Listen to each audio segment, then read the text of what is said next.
لنکا سے جا رہا تھا عرب کی طرف. ہندو ایکسپلائٹ کرے گا, ہماری تہذیب کو ختم کرے گا. آپ کن بندروں میں ہمیں باندھ رہے ہیں؟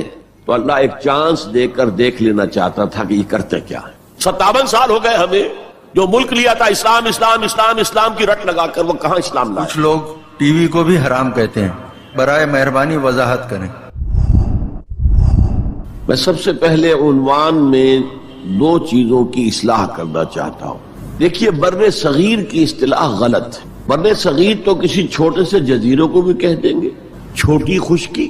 یہ ترجمہ کیا گیا ہے سب کانٹیننٹ کا. کانٹیننٹ کہتے ہیں بر اعظم کو, بر اعظم کانٹیننٹ. تو اعظم سے نیچے آتا ہے عظیم. یہ بر عظیم ہے ہند, بر عظیم پاک و ہند. آج ہم اسے پاک و ہند کہیں گے, پہلے یہ بر عظیم ہند تھا. یہ غلط لفظ ہمارے ہاں لکھنے میں بولنے میں آ گیا ہے. بر صغیر تو کسی چھوٹے سے جزیرے کو بھی کہہ دیں گے, چھوٹی سی خشکی.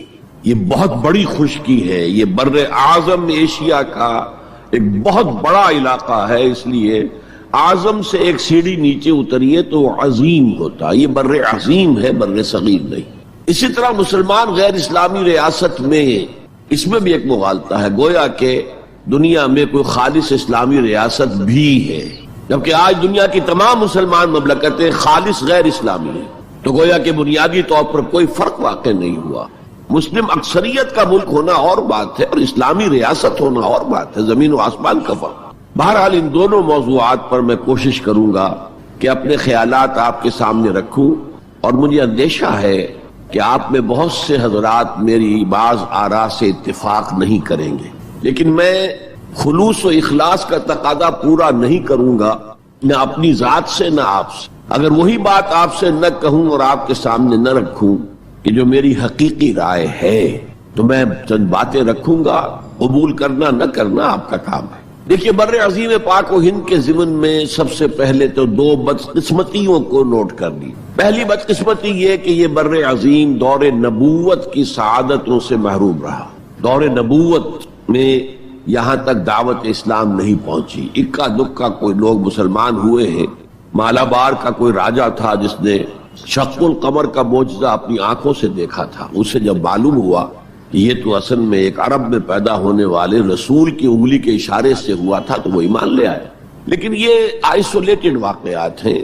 بحیثیت مجموعی بر عظیم پاک و ہند دور نبوت کی برکات سے محروم رہا. پھر یہ کہ دور خلافت راشدہ کی برکات سے بھی محروم رہا. یہاں اسلام کسی قابل ذکر حیثیت میں آیا ہے دور بنی امیہ میں, وہ بھی کسی دعوت و تبلیغ کے مثبت مقصد کے لیے نہیں, بلکہ ایک انتقام اور بدلے کے لیے کہ کچھ مسلمان تاجروں کا ایک بحری قافلہ جو سرندیپ سے لنکا سے جا رہا تھا عرب کی طرف, اسے یہاں کراچی کے قریب اسے یہاں کے سندھی ڈاکوؤں نے لوٹ لی. اس پر مطالبہ آیا اسلامی مسلمان حکومت کی طرف سے. وہ ملوکیت تھی, اب وہ اسلامی حکومت اس معنی میں نہیں رہی تھی جس معنی میں کہ خلافت راشدہ اسلامی حکومت تھی, کہ جو قیدی ہے تمہارے پاس رہا کرو اور کمپنسیٹ کرو جو بھی نقصان یہاں ان مسلمان تاجروں کا ہوا ہے. جب اس کے جواب میں بالکل منفی رد عمل موصول ہوا تو پھر چڑھائی کا فیصلہ کیا گیا. گویا کہ یہ ایک سزا دینے کی ایک مہم تھی. بہرحال اس وقت جو اسلام یہاں آیا تھا اس کے کریکٹرز اس اسلام سے کچھ مختلف تھے جو بعد میں یہاں آیا.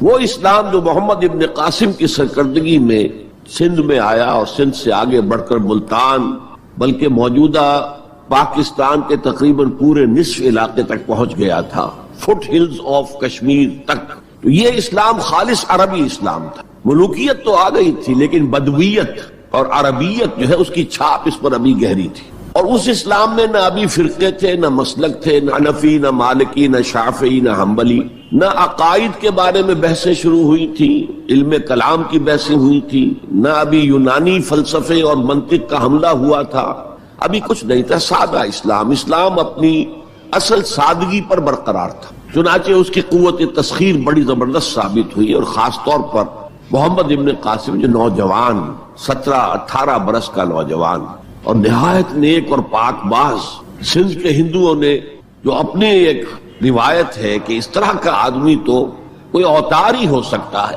فارسی میں بھی کہا جاتا ہے کہ در جوانی توبہ کردن شیوے پیغمبر است، جوانی کے اس عمر میں بھی کوئی شخص پاک زندگی گزار رہا ہو تو یہ تو پیغمبروں کا طریقہ ہے، اور ہندوستان میں تصور پیغمبروں کا نہیں تھا، اوتاروں کا تھا، تو اسے بھی ایک اوتار سمجھ کر اس کی مورتیاں تراش کر مندروں میں رکھ لی گئیں اور ان کو پوجا جانے لگا۔ یہی چیز اس کے لیے خطرے کا سبب بن گئی ہے، کیونکہ اب بیک ہوم اسلام کا جو اصل گھر تھا عرب، اس میں ملوکیت آ چکی تھی، اور ملوکیت کبھی اسے برداشت نہیں کر سکتی کہ کوئی اور شخص اتنا پاپولر ہو جائے کہ اسے چیلنج کر سکے، لہذا محمد بن قاسم کو بلایا گیا اور شہید کر دیا گیا۔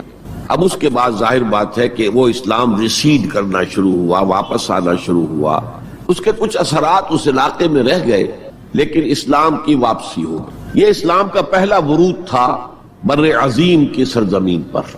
اس کے بعد اسلام آیا ہے 300 برس بعد، اور اب یہ آیا ہے شمال مغربی سرحدی صوبے میں جو درے ہیں، کوہ سلیمان میں، کوہ ہندو کش اور کوہ سلیمان میں، درہ خیبر ہے، درہ ٹوچی ہے، درائے گومل ہے، درائے بولان ہے، یہاں سے آنا شروع۔ اس اسلام کی خصوصیات کچھ اور تھی۔ ان 300 سالوں میں فقہی مسالک بھی پیدا ہو چکے تھے، حنفی، مالکی، شافعی، حنبلی، ان کے درمیان اختلافات بھی تھے، بحثیں بھی تھیں، مناظرے بھی تھے۔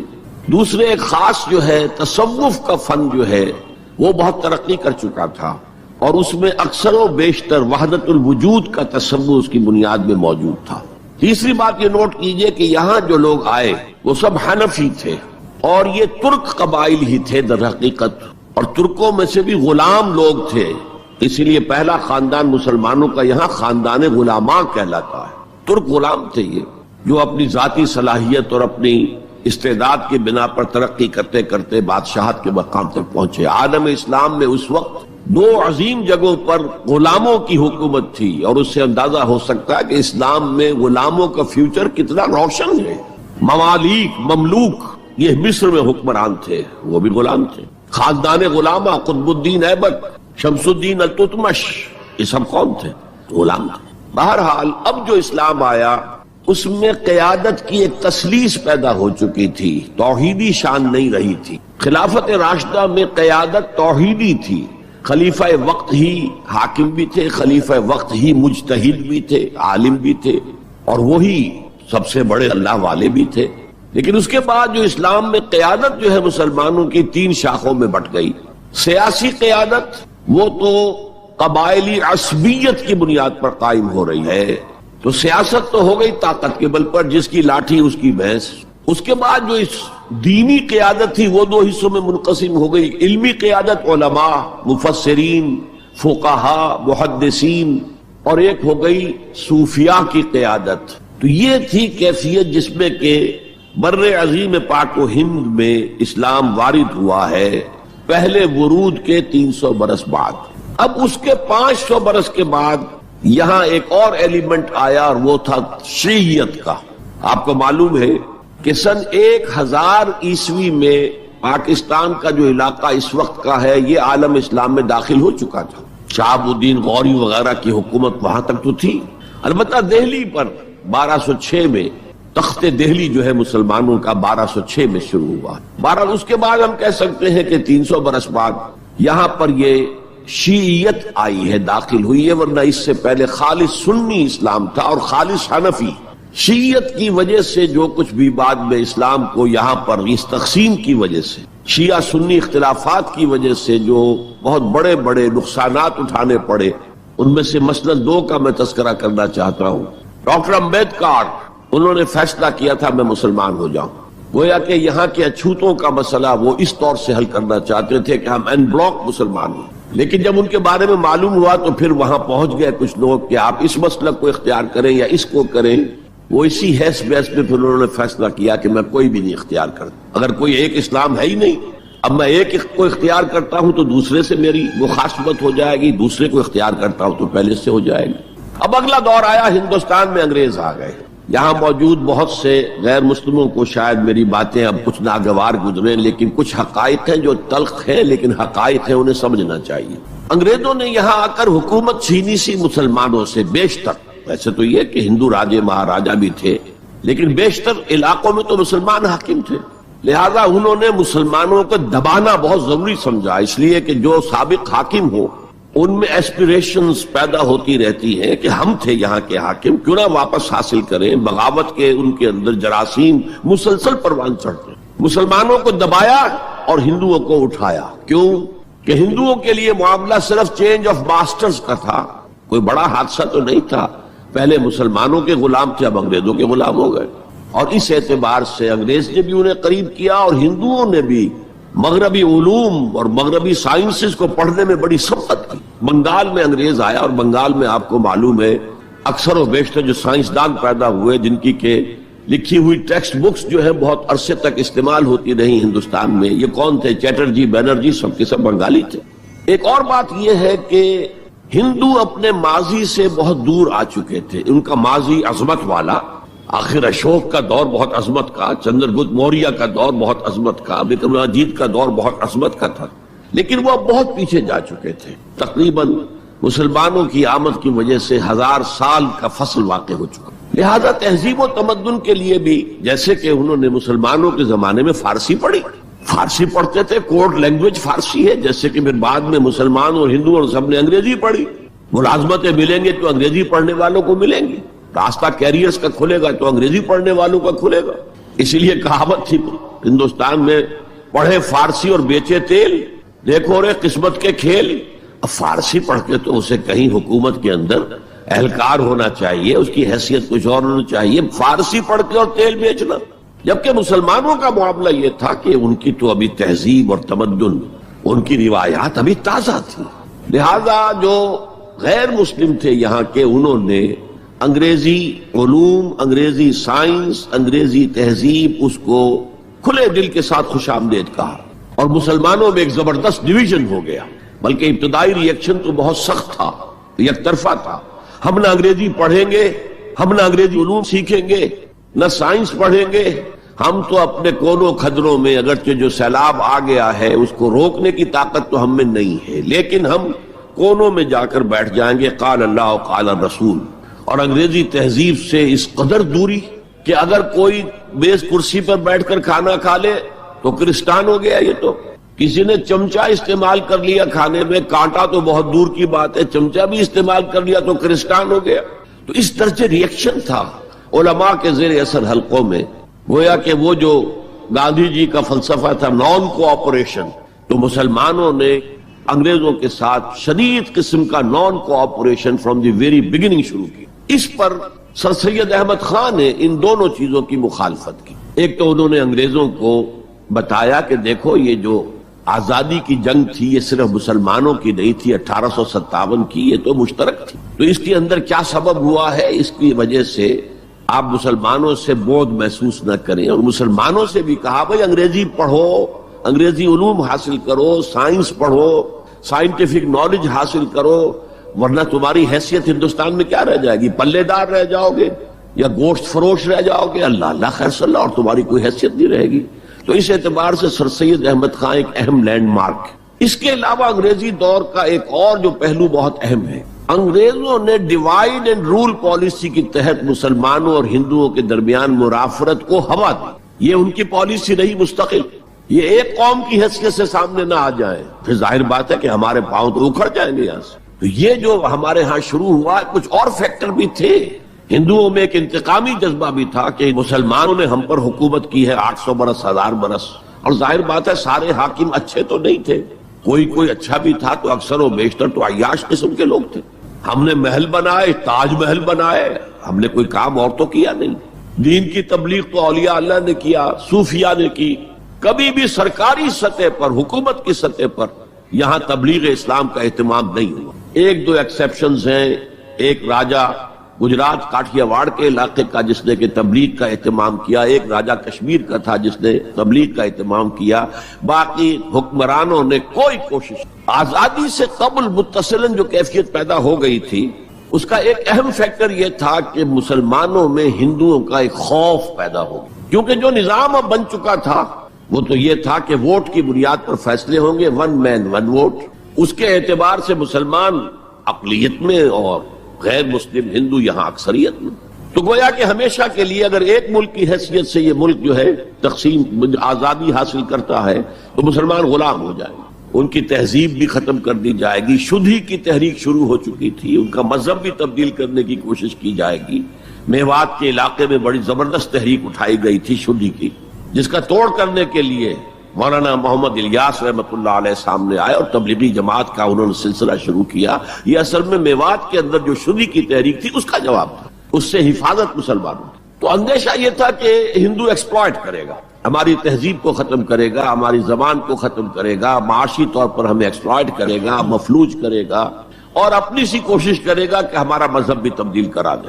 تو مسلمانوں کی ایک قومی جماعت، اگرچہ وہ شروع میں قومی اس کو کہنا غلط تھا، وہ نوابوں، جاگیرداروں، نواب زادوں ان کی جماعت تھی مسلم لیگ، جو 1906 میں قائم ہوئی۔ مسلمان عوام کا اس سے ساتھ کوئی نہ رابطہ تھا، نہ ان کا کوئی رابطہ عوام کے ساتھ۔ اس کی جو 1906 سے لے کر 1924 تک کی جدوجہد ہے، وہ ساری دفاعی جدوجہد تھی۔ ہمارے یہ حقوق ہونے چاہیے، ہمیں اس کی ایشورنس دی جانی چاہیے، ہمیں سیپریٹ الیکٹوریٹ دیا جائے، اور یہ کہ اس سے بھی آگے بڑھ کر ہمیں مرکز میں کچھ زیادہ حیثیت دی جائے تاکہ ہماری بھی کوئی حیثیت ہو، کوئی توازن پیدا ہو سکے۔ بس اسی پر ساری گفت و شریر تھی۔ اور اس کے ضمن میں محمد علی جناح جو ہیں وہ تو پروفٹ آف لو قرار دیے گئے تھے، اتحاد کا پیغام بر۔ وہ 1906 میں تھے انڈیا میں موجود، مسلم لیگ میں شامل نہیں ہوئے تھے، کانگریس کے رکن تھے۔ اس کے بعد 1913 میں جا کر مسلم لیگ میں شامل ہوئے ہیں مولانا محمد علی جوہر کے کہنے پر، پھر بھی کانگریس کے رکن بھی رہے، مسلم لیگ کے رکن بھی رہے، اور انہوں نے حتی الامکان کوشش کی کہ کوئی فارمولا ایسا بن جائے جس پہ کہ اتحاد ہو جائے اور ضمانت مل جائے کہ مسلمانوں کے ساتھ کوئی اس قسم کا سلوک نہیں کیا جائے گا کہ وہ بالکل یوں سمجھیے کہ ایک نیچے لگ کر رہ جائیں اور ان کی کوئی حیثیت نہ رہے۔ لیکن وہ ناکام ہوئے، شدت کے ساتھ ناکام ہوئے، اور پھر اس درجے مایوس ہوئے کہ ہندوستان چھوڑ کر جا کر انگلستان میں بس گئے، اور وہاں انہوں نے اپنی لیگل پریکٹس شروع کر دی۔ ایس ایم اکرام صاحب جو ایک بڑے مصنف ہیں، آب کوثر، موج کوثر، رود کوثر کے جو مصنف ہیں، وہ اہم ترین کتابیں ہیں تین مسلم انڈیا کی، political as well as cultural history, ثقافتی جو معاملہ ہے وہ بھی ساتھ ساتھ ہر دور میں کیا اس کا رنگ رہا ہے، تو اس کو بہت ہی سمجھیے ایک بڑے ماہرانہ انداز میں انہوں نے بہت عمدگی کے ساتھ مرتب کیا ہے۔ وہ اس وقت آکسفورڈ میں پڑھ رہے تھے، طالب علم تھے، نوجوان، وہ ملے محمد علی جناح سے۔ اس وقت تک ابھی وہ قائد اعظم کا تو خطاب انہیں نہیں ملا تھا، محمد علی جناح، اور ان سے کہا آپ ہندوستان چھوڑ کے کیوں آ گئے، ہندوستان کے مسلمانوں کو تو آپ کی ضرورت ہے۔ تو انہوں نے سخت الفاظ کہے تھے کہ ہندو ناقابل اصلاح ہے، یہ اس وقت کی ہندو قیادت پر ان کا تبصرہ تھا، اور مسلمانوں کا حال یہ ہے کہ ان کا کوئی لیڈر مجھ سے صبح جو بات کرتا ہے شام تک ڈپٹی کمشنر یا گورنر تک پہنچا دیتا ہے، تو ایسی قوم کی قیادت میں کیسے کروں۔ لیکن اصل میں ایک ٹرننگ فیکٹر آیا ہے، turning point in the history of Muslim league movement, and that was 1930۔ اس میں جو الہ آباد میں مسلم لیگ کا سیشن ہوا تھا، اس میں خطبہ صدارت دیا تھا علامہ اقبال نے۔ علامہ اقبال اس سے پہلے ہندوستان میں ایک سور پھونک چکے تھے کہ اب اسلام کی نشأت ثانیہ کا دور آنے والا ہے، اسلام جو ہے دوبارہ دنیا کے اندر برسر عروج آئے گا۔ ایک امید افزا صورتحال علامہ اقبال نے اپنی ملی شاعری سے پیدا کر دی۔ کتاب ملت بیضا کی پھر شیرازہ بندی ہے، یہ شاخ ہاشمی کرنے کو ہے پھر برگ و بر پیدا، سبق پھر پڑھ صداقت کا، شجاعت کا، عدالت کا، لیا جائے گا تجھ سے کام دنیا کی امامت کا۔ نوا پیرا ہو اے بلبل کے ہو تیرے ترنم سے، کبوتر کے تنے نازک میں شاہی کا جگر پیدا۔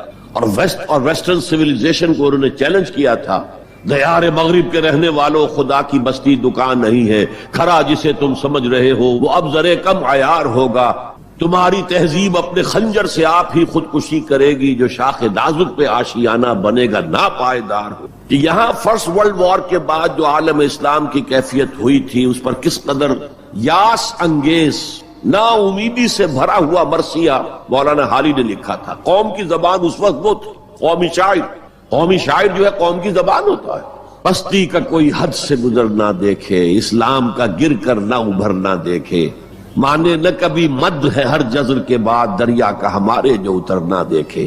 اور آخر میں جو مناجات بحضور سرور کونین صلی اللہ علیہ وسلم، اے خاصہ خاصان رسول وقت دعا ہے، امت پہ تیری آ کے عجب وقت پڑا ہے، وہ دین جو بڑی شان سے نکلا تھا وطن سے پردیس میں، وہ آج غریب الغربا ہے۔ اسی قسم کے مرثیے علامہ شبلی نے کہے، مولانا حمید الدین فراہی نے کہے، لیکن اقبال پہلا شاعر ہے جس نے کچھ مرثیے بھی کہے ہیں۔ جب انگلینڈ جاتے ہوئے وہ گزر رہے تھے سسلی، جزیرہ سسلی کے پاس سے جہاز گزر رہا تھا، تو دل میں ہوک اٹھی ہے، کبھی یہ مسلمان جہاز رانوں کا مرکز ہوتا تھا، بیس ہوتا تھا۔ رولے اب دل کھول کر ہے دیدہ خونابہ بار، وہ نظر آتا ہے تہذیب حجازی کا مزار۔ تھا یہاں ہنگامہ ان صحرا نشینوں کا کبھی، بحر بازی گاہ تھا جن کے سفینوں کا کبھی۔ کہا ہے، مرثیہ بھی کہا، اقبال کے ہاں مرثیہ ہے، لیکن ساتھ ہی ایک امید افزا پیغام کہ اب دوبارہ نکل کے صحرا سے جس نے روما کی سلطنت کو الٹ دیا تھا، سنا ہے یہ قدسیوں سے میں نے، وہ شیر پھر ہوشیار ہوگا۔ یہ جو عوامی ایک فضا ان کی شاعری سے پیدا ہو چکی تھی، ملی شاعری سے، انہوں نے 1930 میں آ کر مسلم لیگ کی موومنٹ میں اس کا انجیکشن لگا دیا۔ اسی طرح چلتی ہوئی ایک تحریک تھی، 1906 سے آئی تھی، 24 برس ہو چکے تھے 1930 تک، اب اس میں ایک انجیکشن لگا دیا گیا، احیاء اسلام۔ اس خطبے میں علامہ نے ایک طرف مسلم قومیت کو بہت مستحکم کیا دلائل کے ساتھ، عمرانی دلائل، پولیٹیکل سائنس کے جو مستحکم اصول ہیں ان کی بنیاد پر کہ مسلمان ایک علیحدہ قوم ہے۔ اور نمبر 2 انہوں نے کہا، اور یہ ایک پروفیسی تھی، ایک طرح کی مستقبل کے بارے میں ایک پیشن گوئی تھی، تجویز نہیں تھی۔ پارٹیشن آف انڈیا کی تجویز تو بہت بعد میں آئی ہے، 1940 میں، یہ 1930 کی بات میں کر رہا ہوں۔ تو انہوں نے کہا تھا، مجھے یقین ہے کہ یہ ڈیسٹنی ہے، تقدیر مبرم ہے کہ ہندوستان کے شمال مغرب میں، شمال مشرق کا انہیں اس وقت احساس نہیں ہوا تھا، ایسٹ پاکستان کا جو اب بنگلہ دیش ہے ادھر ان کی نگاہ نہیں گئی تھی، ہندوستان کے شمال مغرب کے اندر ایک آزاد مسلمان ریاست قائم ہوگی، اور اگر ایسا ہو گیا تو ہمیں موقع مل جائے گا کہ دور ملوکیت میں، جس کے لیے لفظ بڑا ثقیل استعمال کیا انہوں نے، عرب امپیریلزم، یہ بنو امیہ، بنو عباس، یہ عرب امپیریلسٹ تھے، یہ عرب قوم کا امپیریلزم تھا، ان کی حکومت اسلام کی عکاسی کرنے والی نہیں تھی، اسلام کی عکاسی کرنے والی تو خلافت راشدہ تھی، ابو بکر تھے، عمر تھے، عثمان تھے، علی تھے رضی اللہ تعالی عنہ۔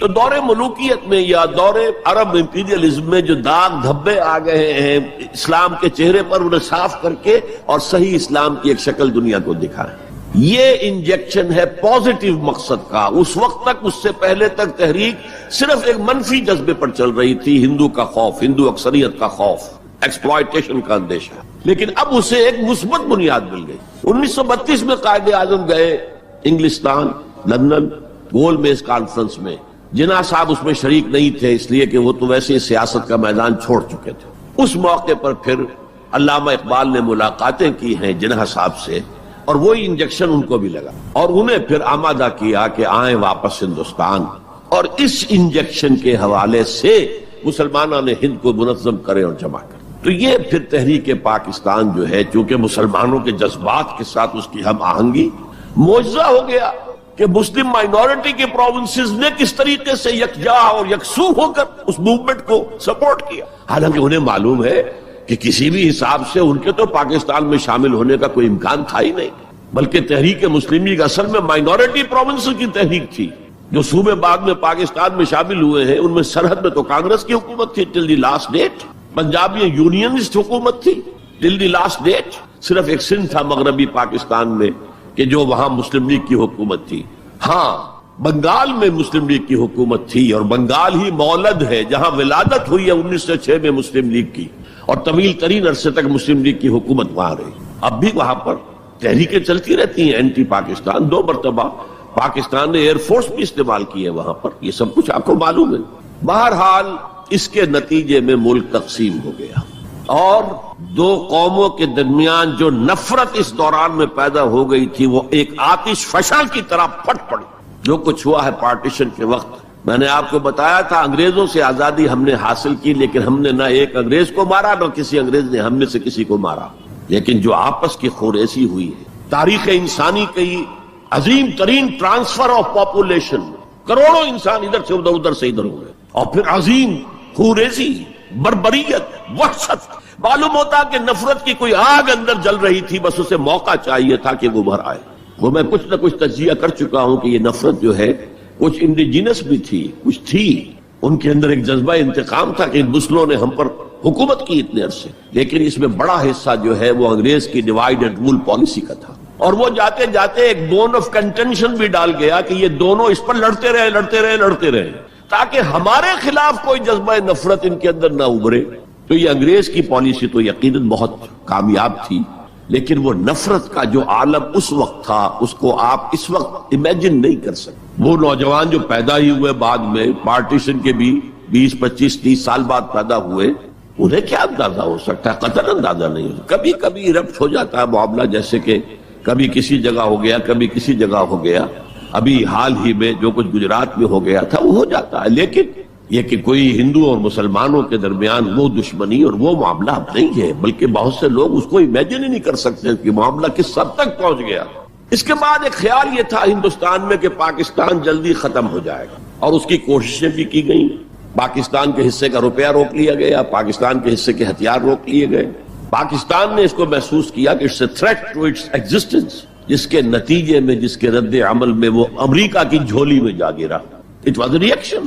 میں اسلامی جمعیت طلبہ کا ناظم اعلیٰ تھا 1953 میں، ہمارے وزیر اعظم اس وقت تھے خواجہ ناظم الدین، وہ لاہور کے دورے پر آئے تھے، میں طلبہ کا ایک وفد لے کر ان سے ملنے گیا۔ ایک تو اس زمانے میں وہ اینٹی قادیانی موومنٹ چل رہی تھی اور اس میں بہت کچھ تو خون لاہور میں ہوا تھا، اس کے بارے میں نے کچھ باتیں کی، اور پھر میں نے ان سے کہا یہ میڈو اس بلا کا نام ہے، میڈو تھی اس وقت، مڈل ایسٹ ڈیفنس آرگنائزیشن، آپ کن بندروں میں ہمیں باندھ رہے ہیں؟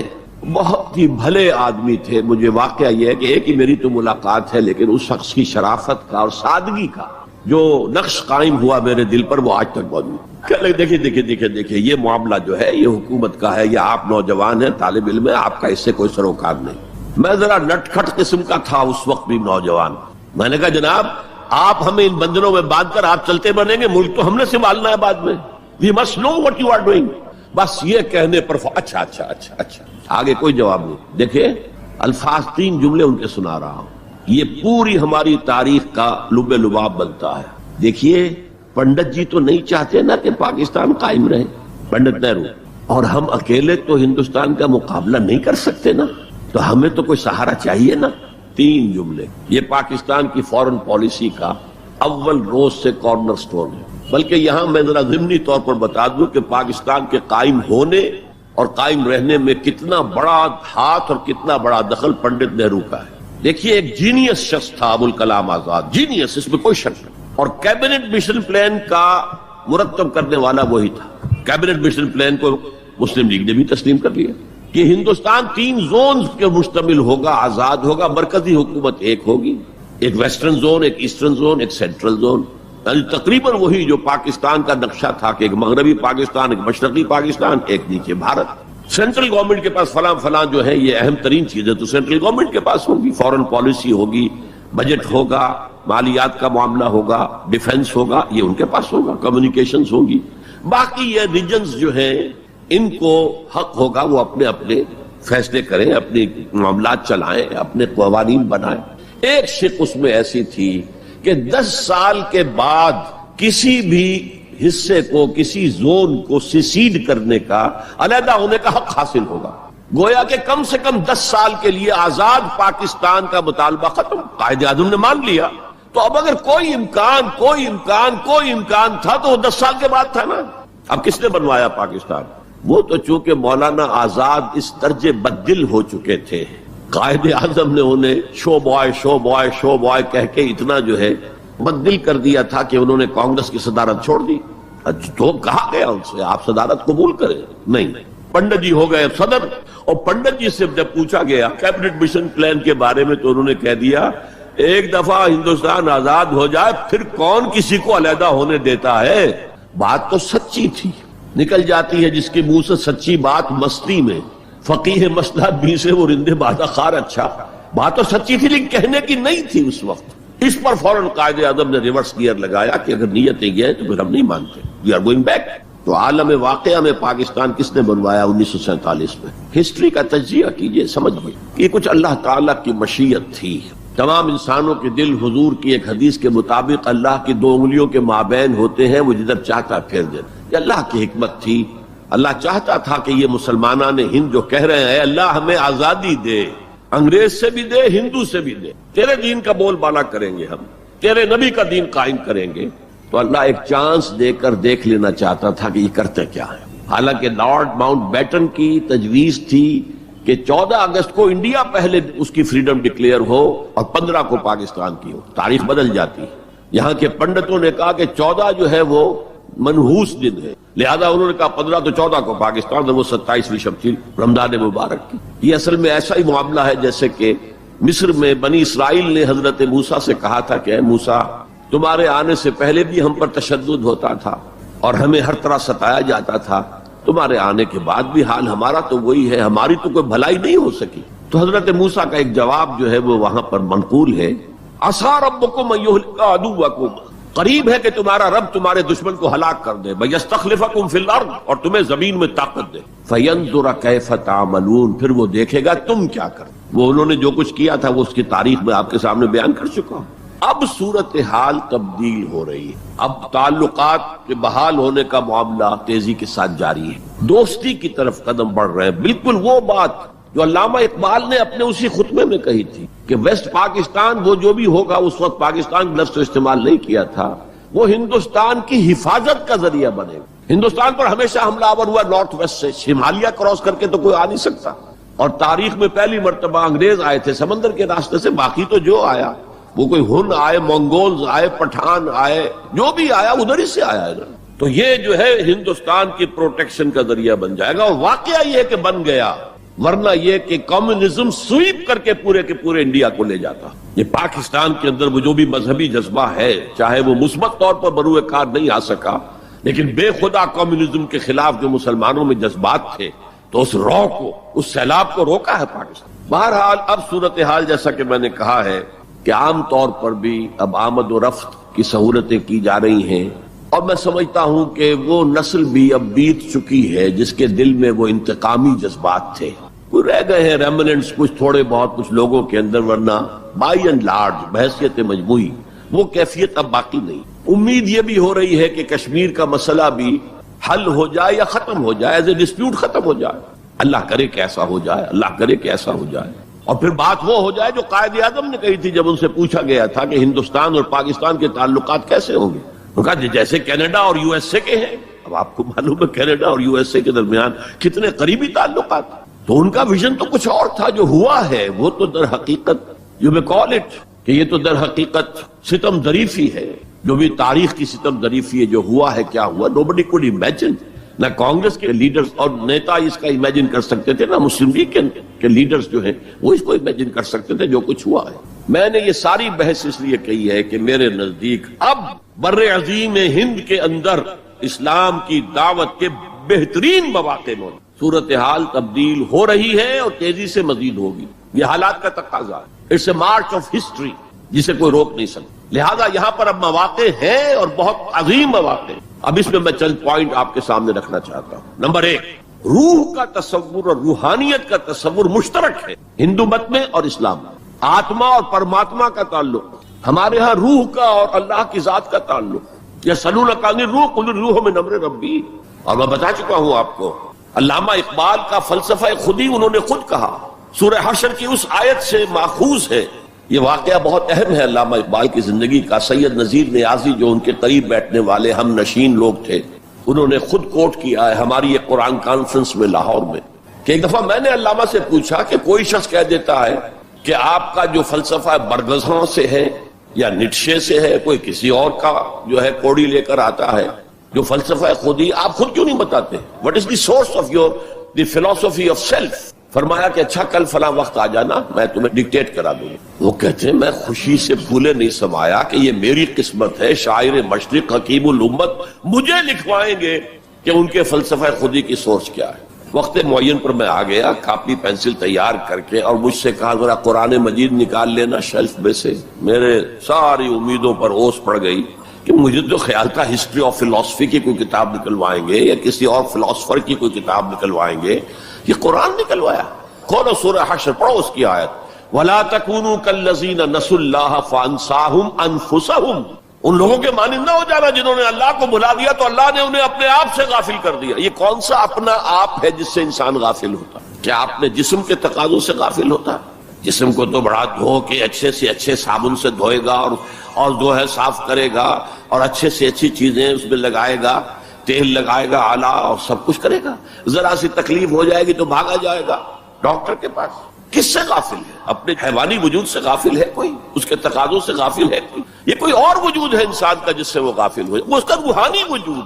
اور یہی میں نے آپ کو بتایا تھا، اپنشد کا یہ جملہ میں پڑھ کر وجد میں آ گیا تھا۔ یہ بھی ایک اچھی بات ہے، آپ کو بتا دوں، ایک زمانے میں جبکہ امریکہ میں نے کہا تھا تھر تھر کانپ رہا تھا، جو سیلاب کمیونزم کا جا رہا تھا، پورے ایسٹرن یورپ کو کھا گیا تھا وہ نظام، اور ان کے پاس توڑ کوئی نہیں تھا۔ دنیا بھر کے غریبوں کے لیے ایک روشنی کا پیغام تھا، ایک امید کا پیغام تھا، ہیو ناٹس کے لیے ایک بڑی اپیل تھی۔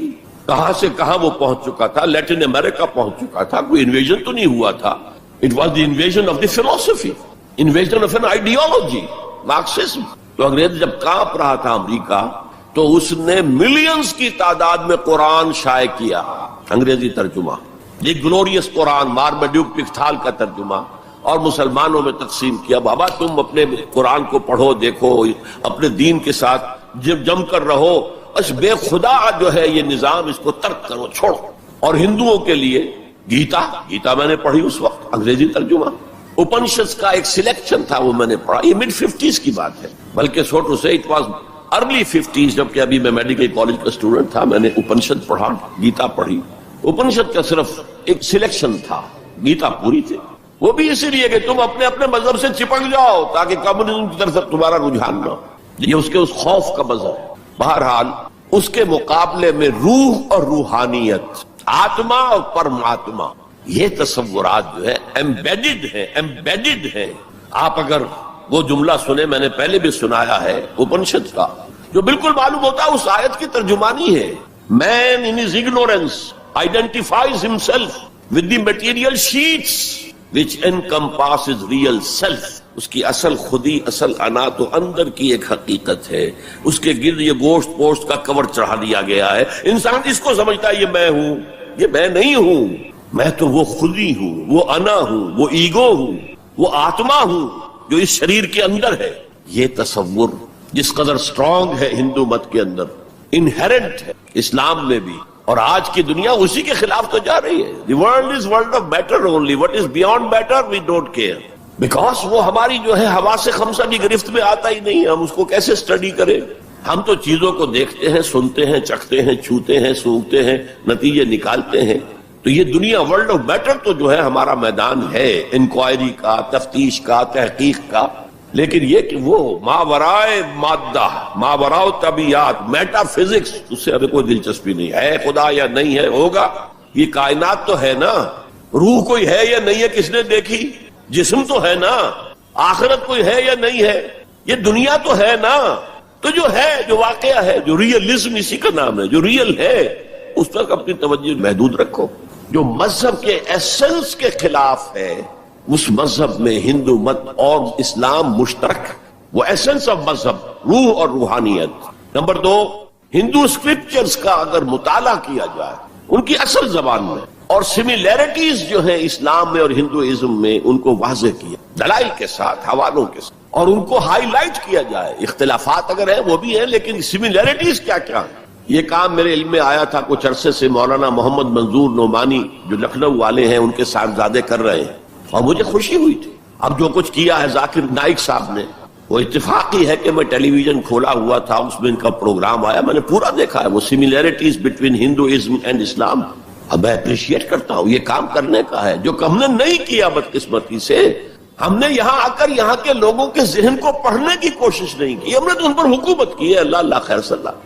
جب تک آپ کسی قوم کے ذہن کو نہیں سمجھیں گے، ان کی سوچ کیا ہے، ان کی سوچ کا صغرا کبرا کیا ہے، پریمیسز کیا ہے جن پر کہ ان کے عقائد کھڑے ہوئے ہیں، آپ کیسے کمیونیکیٹ کریں گے؟ ہم نے ضرورت ہی محسوس نہیں کی۔ Why to communicate? ہمارے پاس طاقت ہے، we have brute force and we can govern them, that's آل۔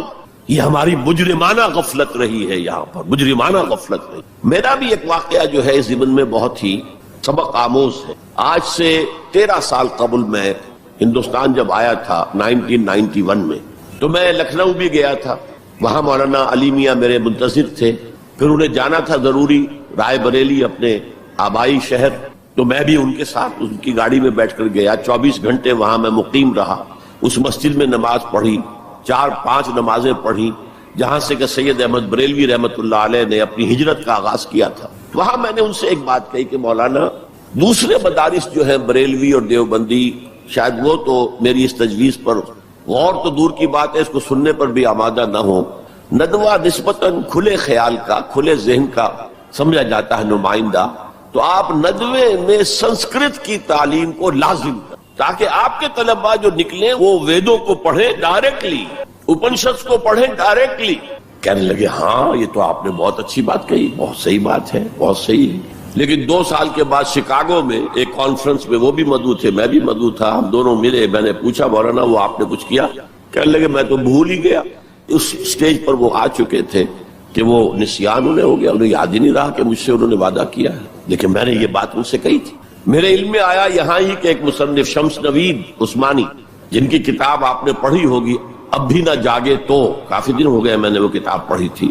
اس میں ڈوبائے ایک فرینچ اورینٹلسٹ جو ہے اس کے رائے انہوں نے کوٹ کی، میں حیران رہ گیا. وہ 40 برس تک انڈیا میں مقیم رہ کر اس نے ہندو اسکرپچرز کا مطالعہ کیا. And he came to the conclusion that Manu is actually مہانوح، حضرت نوح علیہ السلام کا منو، مہانوح، اور منو سمرتی جو ہے حضرت نوح علیہ السلام کی شریعت.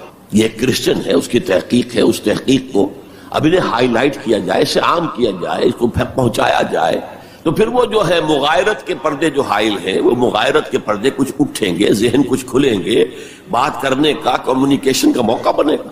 اب آ رہی ہے وہ بات جو میں سمجھتا ہوں کہ آپ کو اچھی نہیں لگے گی.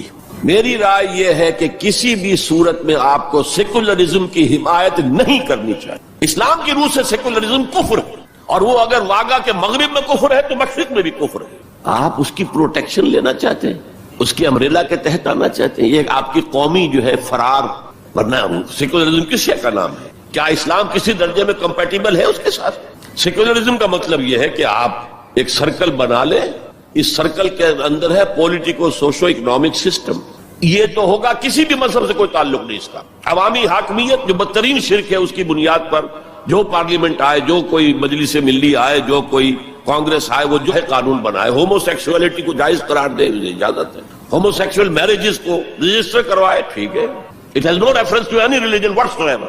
ہاں اس سرکل کے پیری فری پر چھوٹے چھوٹے سرکلز بنا دیجئے.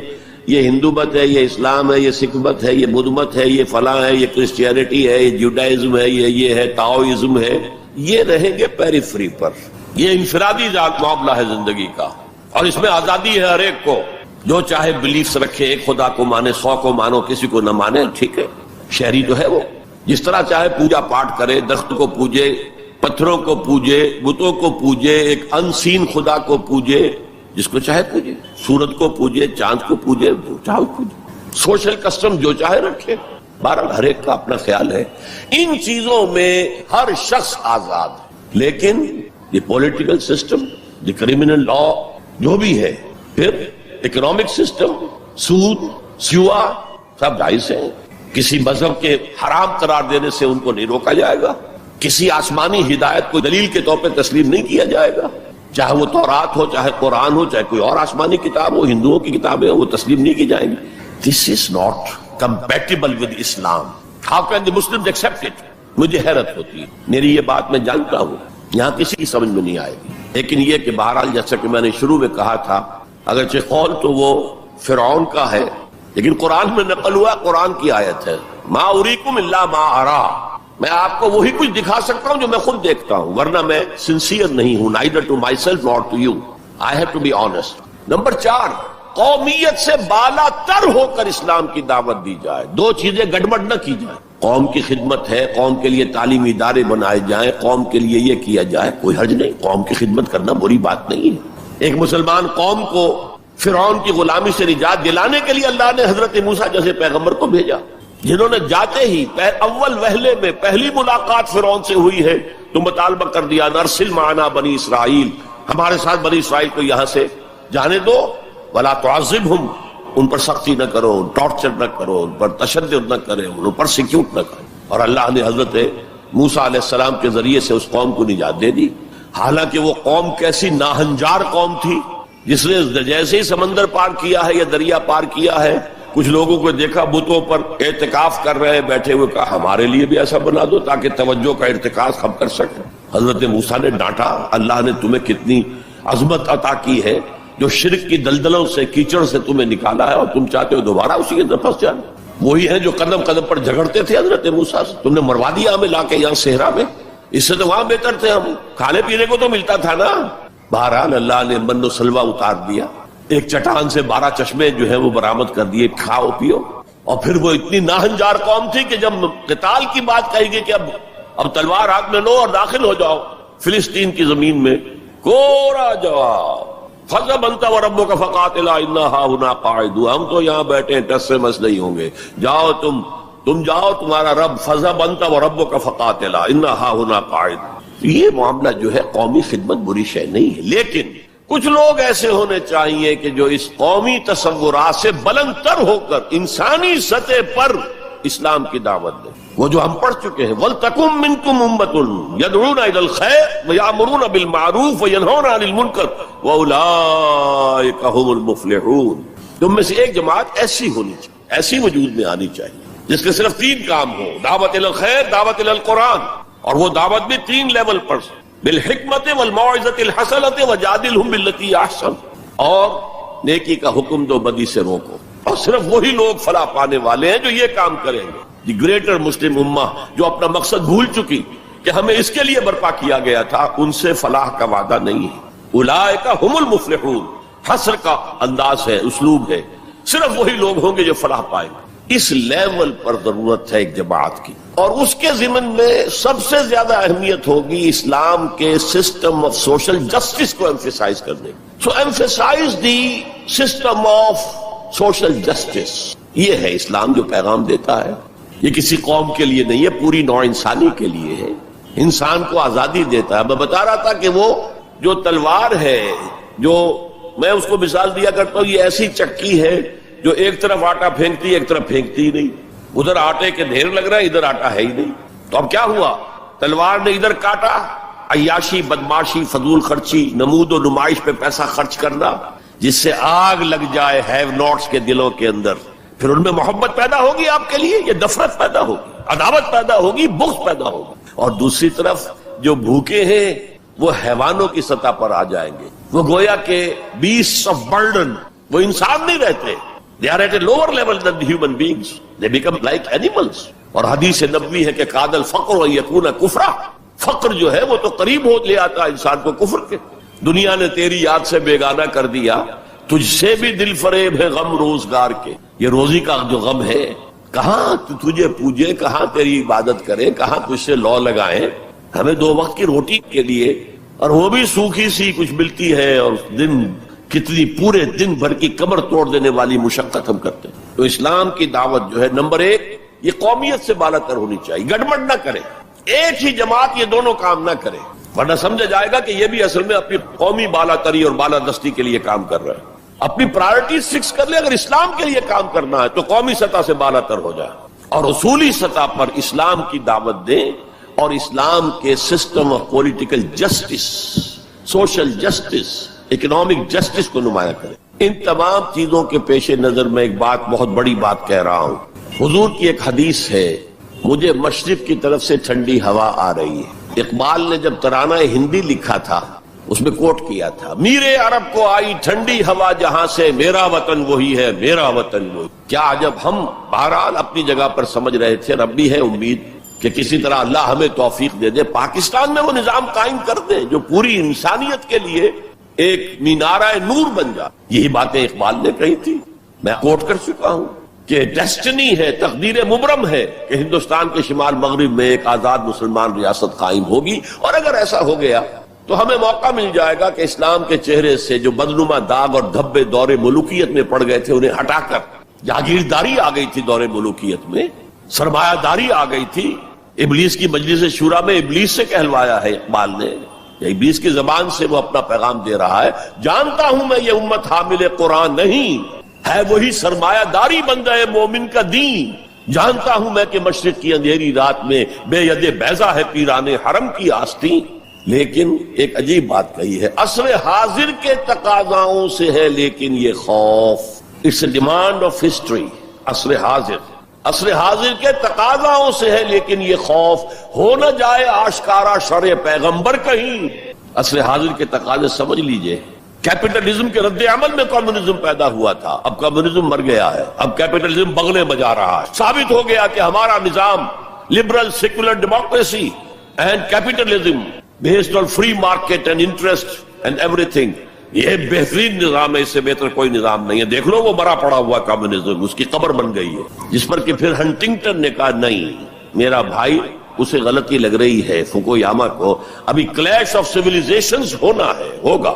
بہرحال یہ جو نوید تھی کہ آئے گی ٹھنڈی ہوا، ایک خیال یہ ہے، اب بھی ہے، شاید حالات جس نہج پر جا رہے ہیں شاید پاکستان اور افغانستان مل کر وہ جگہ بن جائے کہ جہاں پر اسلام کا نظام پورا کا پورا دی پولیٹیکو سوشو اکنامک سسٹم نافذ کر دیا۔ فیکٹس آن دی گراؤنڈز کے اعتبار سے کوئی آثار نہیں ہے، لیکن there can be some divine, کوئی ایسا شکل پیدا ہو جائے اللہ کی طرف سے۔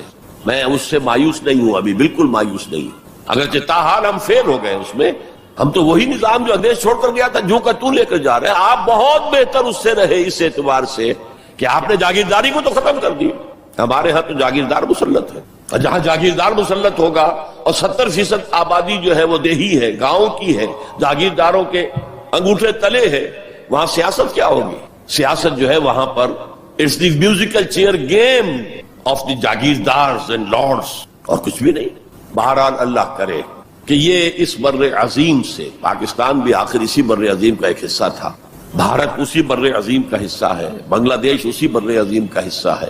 میں وہاں بھی گیا تھا تو میں نے کہا تھا کہ آپ یہاں نظام خلافت قائم کریں۔ وہاں خلافت اندولن ایک بڑی تحریک بھی اٹھی تھی، حافظ جی حضور کا نام آپ نے سنا ہوگا، بہت بڑے پیر تھے وہاں کے، جنہوں نے ایک موومنٹ شروع کی تھی کہ خلافت کا نظام قائم کیا جائے۔ لیکن یہ ہے کہ کیا عجب کہ ہندوستان کی قسمت میں ہوئی۔ شمس نوید عثمانی صاحب نے جو بات کہی ہے وہ قابل غور یقیناً ہے، اگرچہ مجھے پڑھے ہوئے اس کتاب کو بہت دن ہو گئے ہیں، لیکن مجھے امید ہے کہ جو بات میں کہنے چلا ہوں وہ ان کی طرف غلط منسوب نہیں ہوگی، لفظی طور پر کوئی غلطی ہو سکتی ہے۔ انہوں نے یہ لکھا تھا کہ امت مسلمہ کی قیادت پہلے ملی ہے سامی النسل لوگوں کو، یہ میں آپ کو بتا چکا ہوں۔ First rise of the Muslim امہ، then the first fall of the Muslim Ummah, then the second rise of Muslim Ummah, then the second fall of Muslim Ummah, just as the first rise of Bani Israel, and then the first fall, and then the second rise, and then the second fall. So first rise of the Muslim Ummah was under the leadership of the Arabs. Who are these Arabs? Sami, Semitic.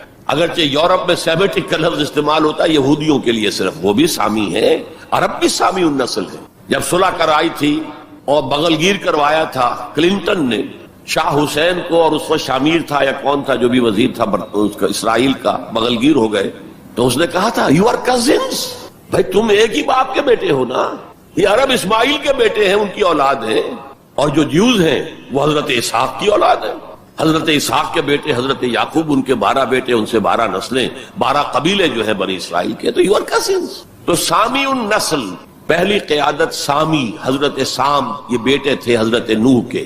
Second rise of the Muslim امہ was under the leadership of the Turks, they are the progeny of یافس علیہ السلام، انہی کے بیٹوں میں گوگ and Magog کا نام بھی آیا ہے تورات میں، جوج اور ماجوج۔ وہ اصل میں سینٹرل ایشیا کے ماؤنٹینز کو کراس کر کے تو شمالی جو میدان چلتا ہے رشیا وغیرہ کا، اور پھر نیچے وہ منگولیا اور چائنا کے ساتھ، اور ادھر ویسٹ میں پھر وہ اسکینڈینیوین کنٹریز سے ہو کر ادھر سے اتر کر لوگ جو آئے ہیں اینگلو سیکسنز، انگلستان میں آئے ہیں یا اور یورپ کے حصے میں آئے ہیں، یہ سب نسل ہے یافس کی۔ تیسری نسل ہے حام کی، اس میں یہ انڈو گریک اینڈ ایرانی ایرینز، سب سے بڑی تعداد ان ایرینز کی کہاں ہے؟ یہ حام کی نسل سے ہے۔ اور شمس نوید عثمانی نے لکھا تھا کہ اب جو اسلام کی اور امت مسلمہ کی قیادت ہے وہ حام کی نسل کو منتقل ہوگی۔ دی تھرڈ رائز آف اسلام، جس پر میں حدیثیں آپ کو سنا چکا ہوں، ہونا ہے، وہ تقدیر مبرم ہے، پوری دنیا پر اسلام کا غلبہ ہو کر رہے گا۔ علامہ اقبال نے کس خوبصورتی سے کہا ہے، ہر کو جا بینی جہانے رنگ و بو، تم جہاں کہیں بھی رنگ و بو کا منظر دیکھتے ہو، خوشنمائی، خوشبو، اچھی بات، اعلیٰ قدریں، ہر کجا بینی جہانے رنگ و بو، زاں کے از وہ آیت آرزو، جس سے کہ آرزو پیدا ہوتی، امنگ پیدا ہوتی۔ یا نور مصطفیٰ اورا بہاست، یا ہنوز اندر تلاش مصطفیٰ، یا تو حضرت محمد مصطفیٰ صلی اللہ علیہ وسلم سے وہ نور مستعار لیا گیا ہے۔ یورپ کی ساری ترقی ہوئی ہے قرآن کے اس اصول کی بنیاد پر کہ توہمات کو چھوڑو، ولا تخف ما لیس لک بہ علم ان السمع والبصر والفؤاد کل اولئک کان عنہ مسئولا، حقائق پر نظر جو ہے وہ جماؤ۔ اور جسے کہتے ہیں استقرائی منطق، ایک لاجک جو ہے وہ ہے ڈیڈکٹیو لاجک، ایک ہے انڈکٹیو لاجک، انڈکشن، استقراء کا آغاز دنیا میں کرنے والا قرآن ہے۔ کھول آنکھ، زمین دیکھ، فلک دیکھ، فضا دیکھ، مشرق سے ابھرتے ہوئے سورج کو ذرا دیکھ۔ ان فی خلق السماوات والارض واختلاف اللیل والنہار والفلک التي تجری فی البحر بما ينفع الناس وما انزل الله من السماء من ماء فاحیا به الارض بعد موتها وبث فیها من كل دابة وتصریف الرياح والسحاب المسخر بین السماء والارض لآیات لقوم یعقلون۔ یہ پوری کائنات اللہ کے سائنس، اللہ کی علامات، اللہ کی آیات سے بھری ہوئی۔ یہ سارا نقطہ نظر ہے جس نے سائنس کو بنیاد بنایا ہے، سائنس کو کہ اوپر توجہ منعطف کرائی ہے۔ اور یہ اصل میں پہلے بھی کہہ چکا ہوں، غرناطہ، تولیتلا جو ٹولیڈو کہلاتا ہے، قرطبہ جو آج کورڈووا کہلاتا ہے، غرناطہ جو آج گرناڈا کہلاتا ہے، اس کی یونیورسٹیوں سے پڑھنے کے لیے آتے تھے۔ یہ فرانس کے لوگ چلے آ رہے ہیں، یہ جرمنی کے نوجوان چلے آ رہے ہیں، یہ اٹلی سے آ رہے ہیں۔ انہی کے زیر اثر رینائسنس ہوا، احیاء العلوم، فلسفہ اور سائنس دونوں کی طرف جو ہے توجہ ہوئی، اور انہی کے زیر اثر اصلاح مذہب، ریفارمیشن، جسے کہ یہودیوں نے ایک خاص ٹرم دے دیا۔ یہ ایک علیحدہ موضوع ہے، اس وقت میری گفتگو کا موضوع یہ نہیں ہے۔ بہرحال ہو سکتا ہے کہ ہندوستان ہی وہ جگہ بن جائے۔ یہ ہے وہ 5 نکات جس کی بنا پر میں کہتا ہوں کہ اس وقت ہندوستان میں، بھارت میں اور بر عظیم پاک و ہند میں اسلام کی دعوت کے امکانات بہت وسیع ہیں۔ ہم فائدہ نہ اٹھائیں یہ ہمارا جرم ہوگا، اللہ کے ہاں ہم اکاؤنٹیبل ہوں گے۔ اب آج کے موضوع کے دوسرے حصے پر آئیے، مسلمان غیر اسلامی ریاست میں۔ میں نے عرض کیا تھا کہ اس عنوان سے شاید یہ گمان ہوتا ہے کہ کوئی ملک، شاید پاکستان کو آپ سمجھ رہے ہیں کہ وہ اسلامی ریاست ہے۔ اسلامی ریاست کا کوئی وجود اس وقت روئے ارضی پر موجود نہیں ہے، لہذا کوئی فرق نہیں ہے۔ اس پہلو سے کوئی فرق واقع نہیں ہوتا۔ مسلمان اکثریت کا ملک، مسلمان اقلیت کا ملک، کیا فرق واقع ہوا؟ کوئی فرق واقع ہے، اس لیے کہ اوپر تو نظام جو ہے وہی طاغوت کا نظام ہے، وہی سیکولر نظام ہے، وہی انٹرسٹ بیسڈ اکانومی کا جو ہے نظام ہے، وہی بے حیائی، بے پردگی اور فحاشی کا نظام ہے جو چلا آ رہا ہے، اور جس کو وہ اب social engineering programme under the United Nations Organization, social engineering, جس کے اصول کیا ہے؟ پروسٹیٹیوشن کو بھی ایک باعزت پیشہ قرار دیا جائے۔ ان کے لیے نام جو ہے کوائن کیا گیا سیکس ورکرز۔ ہومو سیکسولیٹی کو بھی ایک نارمل اورینٹیشن قرار دیا جائے۔ نارمل ہے، نارمل نہیں ہے۔ nobody should object to it۔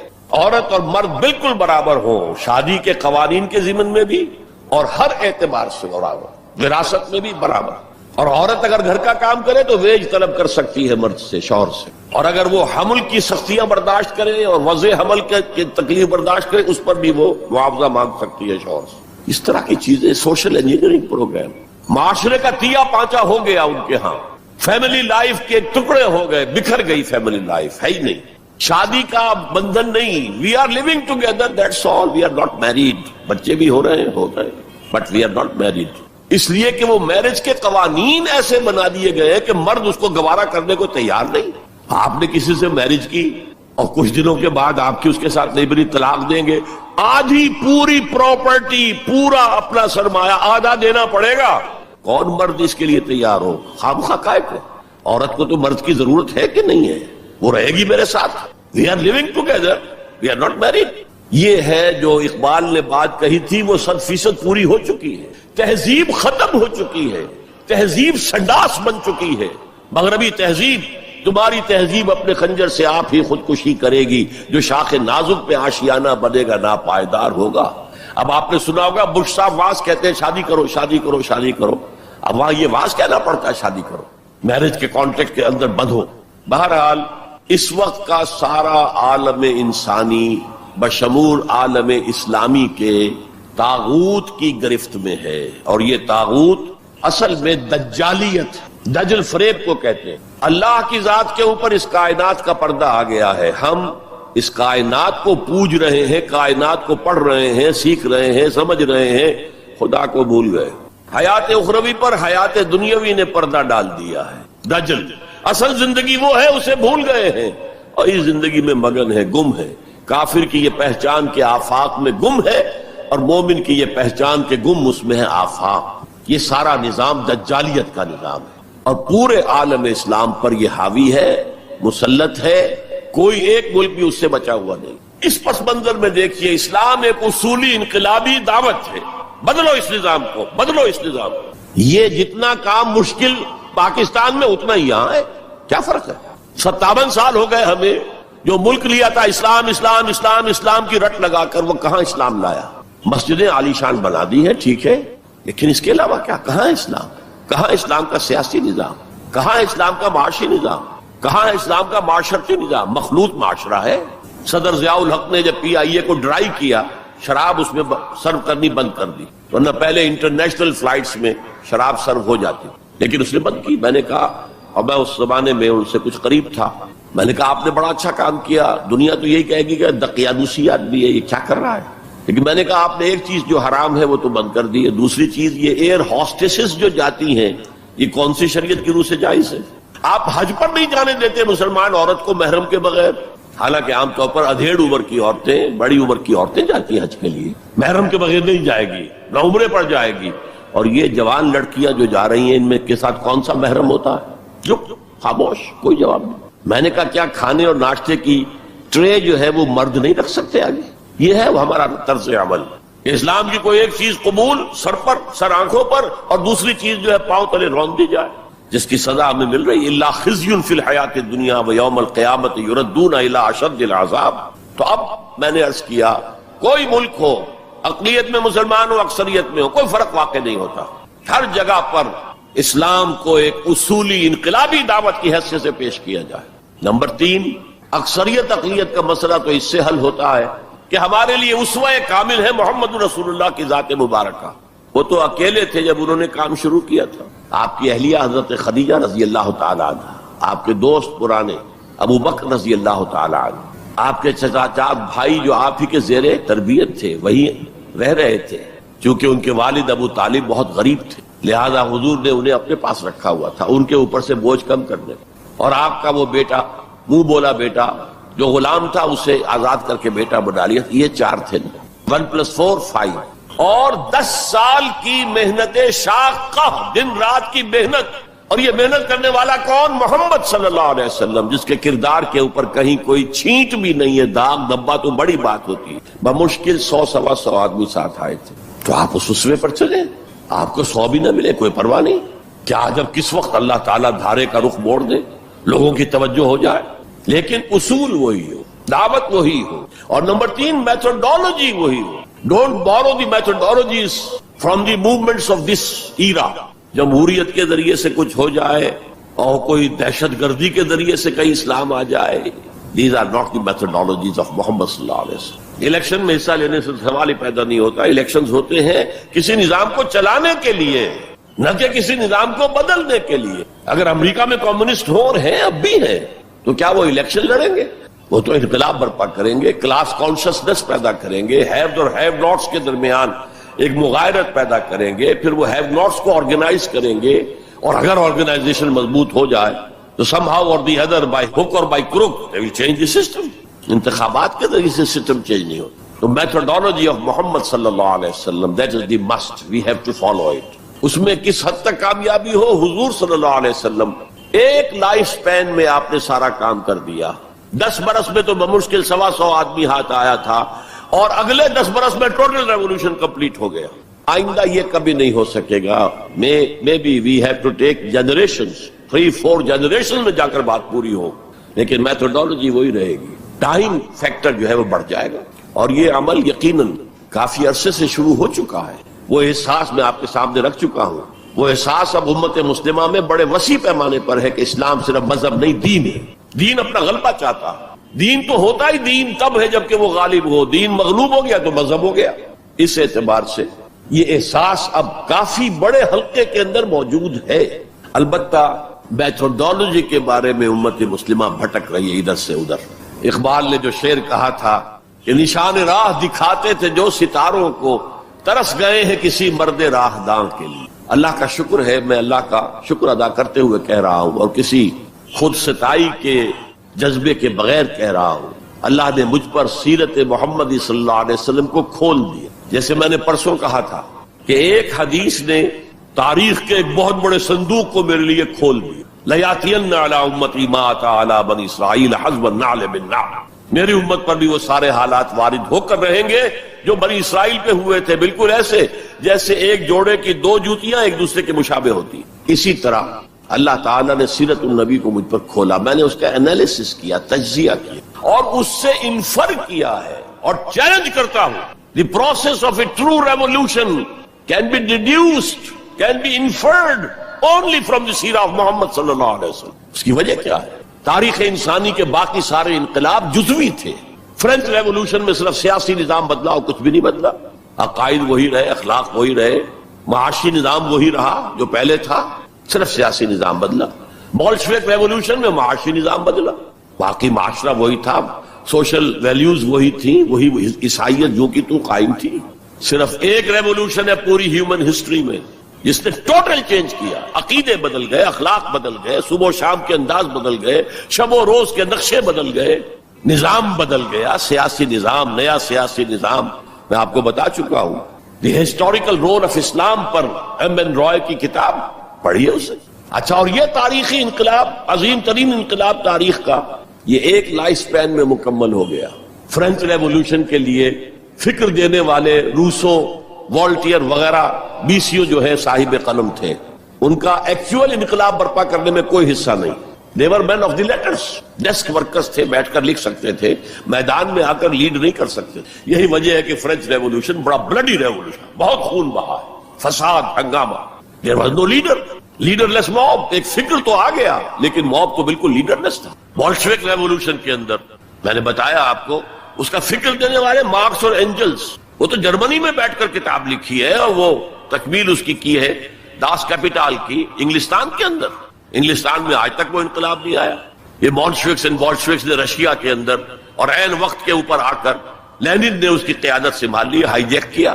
Otherwise the بولشوکس were more important. بہرحال یہاں یہ ہے کہ ایک شخص ہے، وہ ایک شخص سے دعوت شروع کر رہا ہے، تنکا لا کر اپنا گھونسلہ بنا رہا ہے، اور پھر وہی شخص جو اسٹریٹ پریچر تھا وہی آرمیز لیڈ کر رہا ہے. تو methodology of a revolution can be deduced only, the only source if you want to know what is the methodology of a true revolution, the only source is the سیرہ of محمد صلی اللہ علیہ وسلم. اور جیسا کہ میں نے آپ کو بتایا تھا حدیث نبوی کہ حضور نے 5 ادوار گنوائے تھے اپنے دور سے لے کر، دور نبوت، دور خلافت علی منہاج النبوہ جسے ہم خلافت راشدہ کہتے ہیں. حدیث میں لفظ ہے خلافہ علی منہاج النبوہ، نبوت کے نقش قدم پر خلافت. پھر تیسری کاٹ کھانے والی ملوکیت، چوتھی غلامی والی ملوکیت، جبکہ انگریزوں کے غلام ہو گئے، فرانسیسیوں کے غلام ہو گئے، اطالویوں کے غلام ہو گئے، اسپینیئرز کے غلام ہو گئے، ڈچ کے غلام ہو گئے، پورچوگیز کے غلام ہو گئے. اور اس کے بعد آپ نے فرمایا پھر خلافت علی منہاج النبوت کا دور آئے گا. اور اس کے ضمن میں امام مالک رحمۃ اللہ علیہ کا ایک بڑا ذری قول ہے، لن يصلح آخر هذه الامه الا بما صلح به اولها. اس امت کے آخری حصے کی، آخری حصہ کون سا ہوگا؟ خلافت علی منہاج النبوہ. آخری حصے کی اصلاح ہرگز نہیں ہو سکے گی مگر اسی طریق پر جس طریق پر کہ پہلے حصے کی اصلاح ہوئی، طریق محمدی صلی اللہ علیہ وسلم. ہم جب دیکھتے ہیں محمد کا نقشہ مکے میں صلی اللہ علیہ وسلم، تو وہ نبی تھا یا نہیں تھا یہ تو علیحدہ ہے، لیکن نبیوں کا سا نقشہ ہے. درویشی ہے، لوگ گالیاں دے رہے ہیں، کوئی پاگل کہہ رہا ہے، وہ دعائیں دے رہے ہیں، پتھراؤ کیا جا رہا ہے، وہ پھر بھی بد دعا نہیں دیتے. درویشی، دعوت، تبلیغ. جیسے مسیح کبھی وہاں گئے واس کر رہے، کبھی وہاں گئے واس کر رہے، کبھی وہاں گئے واس کر رہے. ایسے حضور اسٹریٹ پریچنگ بھی کر رہے ہیں. جو میلے ہوتے تھے، بازار لگتے تھے، ان میں جا کے تبلیغ کرتے تھے، تقریریں کرتے تھے. تو یہ نقشہ تو ہے، نقشہ یہ تو ہے. وہ تھے یا نہیں تھے اس کو چھوڑ دو، لیکن یہ نقشہ جو ہے نبیوں کا ہے. But here he fled. اور ان کے کہنے کے مطابق he had to run away, to flee. They call it the flight to Madina. ہجرت نہیں کہتے وہ، فلائٹ، فرار. لیکن اب مدینے میں جا کر تو absolutely new Muhammad comes. in our eyes. He is the commander of army. He is a statesman. He is the ruler of a government. He is a statesman. There he succeeded. Muhammad failed as a prophet, but succeeded as a statesman. چنانچہ اسی کو اس تضاد کو high light کرنے کے لیے Montgomery Watt, professor Montgomery Watt, اس نے 2 کتابیں لکھی سیرت پر، Muhammad at Mecca, Muhammad at Medina, to highlight the difference, the contradiction. اور محمد ایٹ مدینہ کے اندر اس نے جتنے بھی ہو سکتے تھے تعریف کے کلمات، تعریف کے اوصاف اور ان کی سپرلیٹو ڈگریز استعمال کر لی. معاملہ فہمی، دور اندیشی، انسان شناسی، موقع شناسی، ہر شے کے اعتبار سے محمد بہت ٹاپ پر، بہت ٹاپ پر. کتنی بڑی بات کی جاتے ہی یہودیوں کو جکڑ لیا ایک معاہدے کے اندر، میثاق مدینہ کے اندر. تو اس کی ساری تعریف کرتے، اس لیے مسلمان بھی دھوکہ کھاتے کہ یہ تو حضور کا بہت تعریف کرنے والا. جنرل ضیاء الحق صاحب نے ہمارے ہاں جب سیرت کے جلسے شروع کیے تھے تو جو مرکزی جلسہ سیرت کا اسلام آباد میں شروع کیا تھا اس میں اس کو بلایا تھا ایز اے اسپیکر. حالانکہ وہ اصل میں 2 کتابوں کے ذریعے یہ کنٹرڈکشن کو ہائی لائٹ کر رہا ہے کہ محمد مدینے والا کچھ اور ہے، مکے والا کچھ اور ہے صلی اللہ علیہ وسلم. بہرحال میں نے اس میں استضاد کو رفع کیا ہے کہ یہ ایک ریولوشنری پروسیس کے مختلف تقاضے ہیں، مختلف سٹیجز ہیں، اور ان کے اندر بڑی حکمت ہے. یہ کتاب میں نہیں کہہ سکتا یہاں ہے یا نہیں ہے. بہرحال امید ہے کہ اب کچھ نہ کچھ حالات جس طرف جا رہے ہیں تعلقات کی بحالی پر، تو کتابوں کا آنا جانا جو ہے آسان ہو جائے گا. اس کا مطالعہ کر کے پھر سمجھنا چاہیے. اب میں آخر میں علامہ اقبال کے 2 شعر جو ہیں میتھڈالوجی آف محمد کو جس نے سمرائز کر دیا ہے، اللہ تعالیٰ کے ساتھ اپنا ایک مکالمہ نقل کرتے ہیں. کس کیفیت میں ہوں گے، کیا کس عالم میں ہوں گے جب یہ شعر کہے گفتند جہان ماں آیا بے تمہیں سازت. اللہ نے مجھ سے کہا ہے اقبال، ہم نے تمہیں جس دنیا میں بھیجا ہے وہ تمہیں اچھی لگی، اچھی ہے، سازگار ہے تمہارے لیے. گفتم کے نمی سازت. میں نے کہا نہیں، مجھے پسند نہیں، یہ تو ریپریسو ہے، یہ ایکسپلائٹیٹو ہے. ایک اور شعر ہے ان کا اردو کا، تو قادر و عادل ہے مگر تیرے جہاں میں ہے تلخ بہت بندہ مزدور کے اوقات. تو مجھے تو پسند نہیں ہے یہ دنیا. گفتم کے نمی سازت، گفتند کے برہم زن. اچھا توڑ دو اس کو، پھوڑ دو، ختم کر دو اس کو. اور کیسے کرو؟ 2 مصروں میں با نشہ درویشی در ساز و دمادم زن. پہلا مرحلہ درویشی کا ہے، دعوت کا ہے، تبلیغ کا ہے.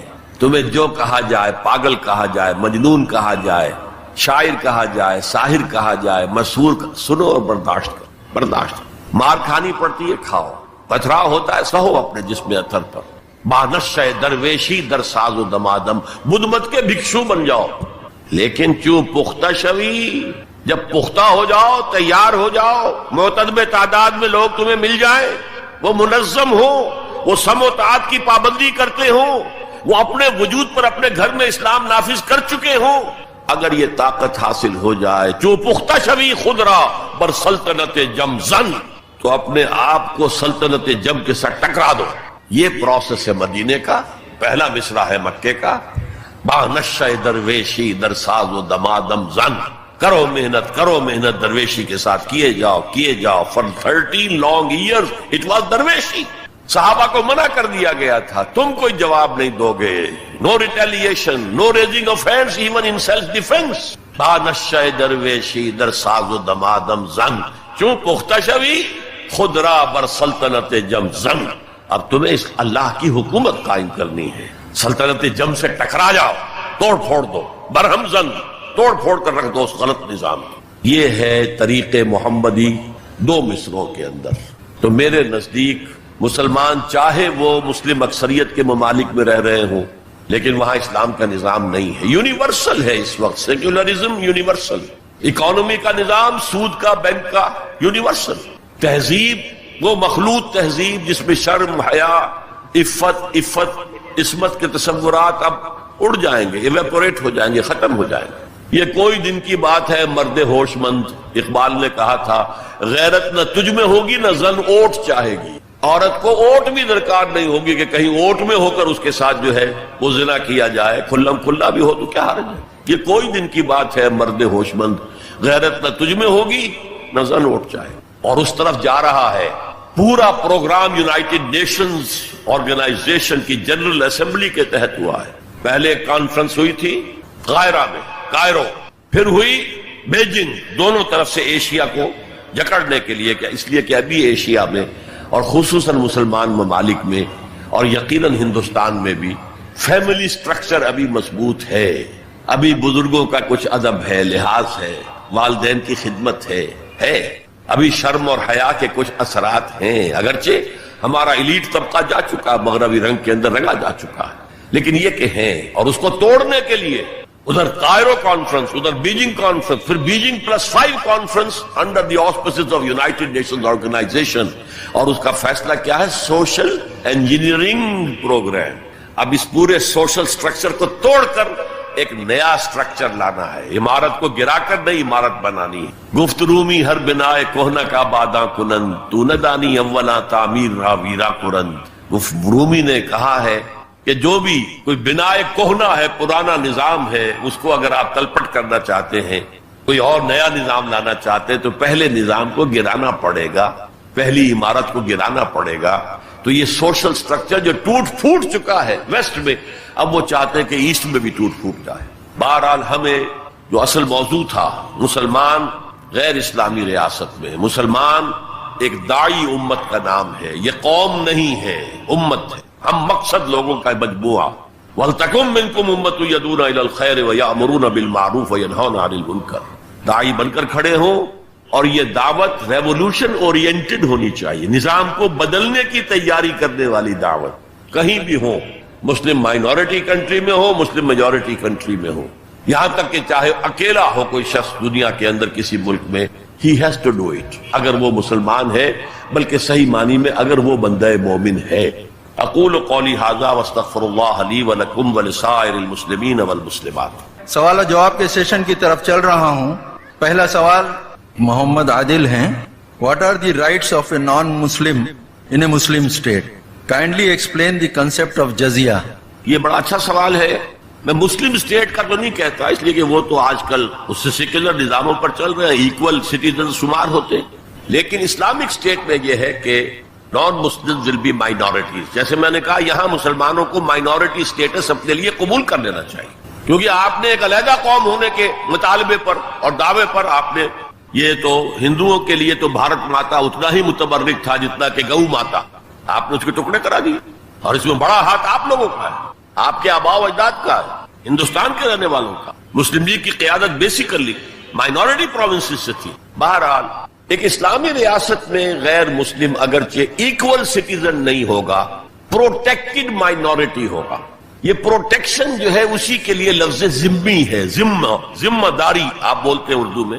اسلامی ریاست کی ذمہ داری ہوگی اس کی پروٹیکشن، اسے پوری مذہبی آزادی حاصل ہوگی، اس کی عبادت گاہوں کی حفاظت مسجدوں سے زیادہ کی جائے گی۔ یہ سورہ حج کی ایک آیت ہے، لَهُدِّمَ الصَّوَامِعُ وَبِيعٌ وَصَلَوَاتٌ وَمَسَاجِدُ يُذْكَرُ فِيهَا اسْمُ اللَّهِ كَثِيرًا۔ اگر اللہ تعالیٰ دنیا میں کسی قوم کو دوسری قوم کے ذریعے دفع نہ کرتا رہتا، جب کوئی قوم گل سڑ جاتی ہے تو اسے ہٹاتا ہے، کسی کے ذریعے سے تباہ کر دیتا۔ اگر ایسا نہ ہوتا تو یہ سارے گرجے، راہب گھر اور یہودیوں کی یہ ساری سولوتا، سینیگوگس اور مسجدیں سب ختم ہو جاتی، برباد ہو جاتی، تباہی ہو جاتی۔ تو مسجدوں کا ذکر بعد میں آ رہا ہے، چرچز کا، راہب خانوں کا، خانقاہوں کا اور جیوش سینیگوگس کا پہلے ہو رہا ہے۔ اسی طرح انہیں پوری اجازت ہوگی کہ وہ اپنی نیکسٹ جنریشن کو اپنی جو تعلیم دینا چاہیں دیں، انہیں پرسنل لا مکمل اختیار حاصل ہوگا، شادی بیاہ جس طرح چاہیں کریں، طلاق یا سیپریشن کی کوئی شکل رکھنا چاہیں نہ رکھنا چاہیں یہ ان کا معاملہ ہے، یہاں تک کہ انہیریٹنس لا بھی ان کا اپنا ہوگا۔ پھر ان کے لیے تمام مواقع ہوں گے، وہ سرکاری ملازمتوں میں جائیں، وہ کاروبار کریں، وہ پروفیشنز کے اندر انٹر ہوں، اس کا حاصل کریں اور پریکٹس کریں۔ البتہ بس دو چیزیں نہیں ہوگی، ایک لیجسلیٹو پروسیس میں ان کو ایسوسیٹ نہیں کیا جائے گا، ان کی اسمبلی علیحدہ ہو، وہ اپنے ووٹوں سے منتخب کریں تاکہ اپنے مسائل پر حکومت سے گفتگو کر سکیں، معلوم ہو حکومت کو کہ یہ نمائندے ہیں اس کمیونٹی کے، تو ان سے بات کریں۔ لیکن یہ ہے کہ جو مین لیجسلیٹو اسمبلی ہوگی اس میں نہیں آئے گا غیر مسلم، اس لیے کہ قانون سازی کے لیے وہاں سورس کیا ہے؟ قرآن اور سنت۔ دے بلیو ان نائدر، نہ قرآن کو مانتے ہیں نہ رسول کو مانتے ہیں کہ اس کی سنت کی کوئی حیثیت ہو، تو اس ایبسولوٹلی لاجیکل۔ اور دوسرے یہ کہ جو ریاست کے ہائیسٹ لیول کی پالیسی میکنگ ہوگی اس میں ایسوسیٹ نہیں کیا جائے گا، کیونکہ اسلامک اسٹیٹ کی ہائیسٹ پالیسی کیا ہوگی؟ To propagate Islam, to export the Islamic revolution, and from a non Muslim we can't expect to subscribe to this object. دو چیزیں ہیں یہ جن میں باقی وہ فوجی ملازمت ان پر لازم نہیں ہوگی، مسلمانوں پر لازم ہوگی. جب چاہیں گے مسلمان جو ہے ان کو لے آیا جائے گا، ان پر نہیں ہوگی. وہ چاہیں تو شامل ہو جائے، نہ چاہیں تو نہیں، ان پر جبر نہیں ہوگا. جزیہ اصل میں اسی کی جزا ہے، جزیہ بنا جزا سے، یہ ٹیکس ہے. مسلمان زکات دے گا 2.5% دے گا اپنی ٹوٹل جو بھی اس کا، اس کے اوپر اس کو 2.5% دینا. یہاں انڈیویجول جو ہے غیر مسلم ان پر ٹیکس. تو ہم اس وقت جو ریاستیں سیکولر ہیں ہم سب جزیہ دے رہے ہیں، ٹیکس دے رہے ہیں کہ نہیں دے رہے. تو یہ اصل میں جزا ہے. تو ایک تو ذمہ کا لفظ گالی بنا دیا گیا، حالانکہ ذمہ کے معنی ہے جن کی پروٹیکشن کی ذمہ داری اسلامی حکومت لیتی ہے. اور نمبر 2 جزیہ جو ٹیکس ہے، باقی یہ ہے کہ انہیں باقی ساری آزادیاں حاصل ہوں گی. تو یہ ہے اسلامی ریاست میں غیر مسلموں کا سٹیٹس اور ان کے حقوق، جیسے کہ میں سمجھتا ہوں. واللہ عالم. ایک خاتون ہے مریم، ان کا سوال ہے کہ اگر انڈیا اور پاکستان نہیں بنتے تو آپ کی نظر میں آج اسلام کس حالت میں ہوتا؟ بڑا سینسیٹیو کوسچن ہے اور پولیٹیکل کوسچن ہے. میں نہیں چاہتا یہاں، اگرچہ میں نے آج مشورہ دیا ہے جس کا تعلق پولیٹیکل ایٹیچیوڈ سے ہے. میرے نزدیک اس وقت اگر ملک متحد ہوتا تو جو جذبات اندر جو پلے ہوئے تھے، جو ہے پھوڑا، وہ پکا ہوا تھا. اس وقت اس کا ظہور بہت دوسری شکل میں ہوتا. اور میرے نزدیک یہ ملک علیحدہ بن جانے سے اور اس کے بعد اتنا وقت گزرنے سے جو سودنگ ہو گئی ہے، تو اب صورتحال جو ہے وہ بہتر ہو جائے گی انشاءاللہ.